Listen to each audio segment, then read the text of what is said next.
വടകര കുറുമ്പയിൽ കഞ്ചാവും മാരകലഹരിമരുന്നായ MDMA-യുമായി 2 യുവാക്കൾ dance of സംഘത്തിന്റെ പിടിയിലായി. വടകര SP-യുടെ പ്രത്യേക ലഹരിവിരുദ്ധ സ്ക്വാഡായ ഡാൻസ് ഓഫാണ് പ്രതികളെ പിടികൂടിയത്. മേഖലയിൽ സംശയാസ്പദമായ സാഹചര്യത്തിൽ യുവാക്കളെ കണ്ട പ്രദേശവാസികൾ പോലീസിൽ വിവരം അറിയിക്കുകയായിരുന്നു.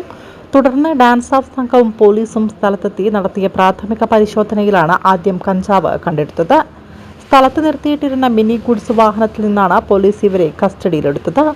വണ്ടിയിലുണ്ടായിരുന്ന കഞ്ചാവ് പിടിച്ചെടുത്ത ശേഷം നടത്തിയ കൂടുതൽ വിശദമായ പരിശോധനയിലാണ് വാഹനത്തിന് മുകളിൽ പ്ലാസ്റ്റിക് കയറിനിടയിൽ ഒളിപ്പിച്ച നിലയിൽ MDMA കണ്ടെത്തിയത്.